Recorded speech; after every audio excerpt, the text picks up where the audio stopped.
Another thing I want to talk about today is all of the suspensions that have been coming down.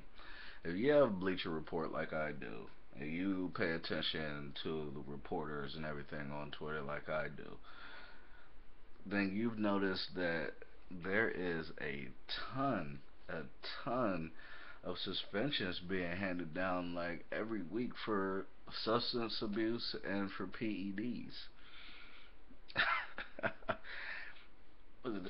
I say this and I bring this up today because Jay Ratliff is the most recent victim. It just happened, just came out recently today that the defensive tackle for the Bears, he used to play for the Cowboys, Jay Ratliff, is going to be suspended 3 games for the substance abuse policy.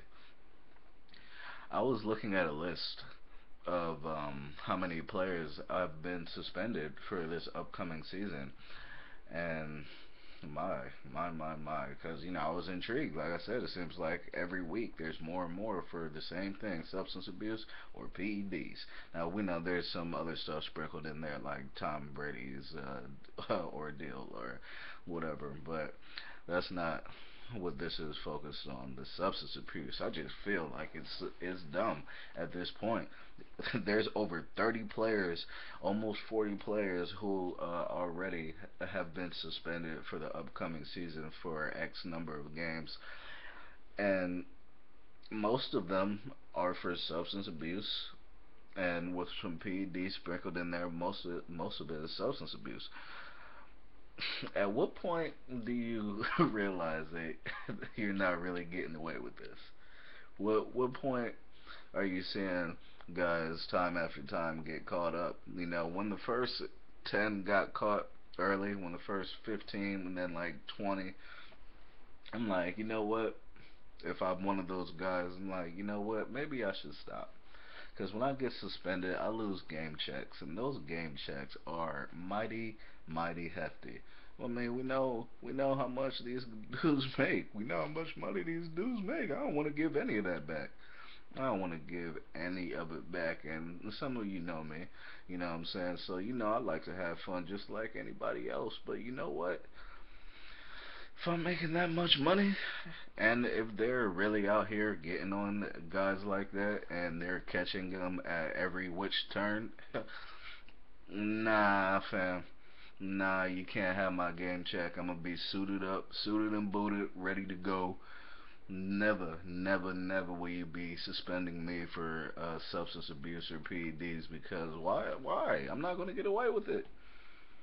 I'm not gonna get away with it. Maybe they used to get away with it more often, but they're not getting away with it anymore. So somebody needs to talk to these dudes and tell them you need to have several seats, several fallback attacks, and just chill. Just chill. You drink a little bit. Ain't nothing wrong with that. Get you a designated driver if you're gonna do that though, because them boys are getting caught too with those drunk driving incidents. Those DUIs ain't no joke either. People get suspended for those as well.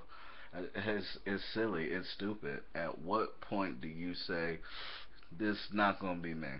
It's not gonna be me. I'm not gonna do it to myself. I'm not gonna do it to my team because I want to be out there on Sunday making it do what it do because I want to win. I'm a competitor. I told y'all that already. I want to win. And if I can be out there, if I'm not out there and we lose, I'm gonna feel like that's partially my fault, and I'm gonna feel bad because now my teammates have to deal with the loss, and it's partially my fault because there is no game that where it's more important for you to work together and to be on the same page and to have all that repetition and to have the mesh, the chemistry. There's no sport that where that's more important than football, in my very humble opinion. So, guys, come on. Help me help you. Chill.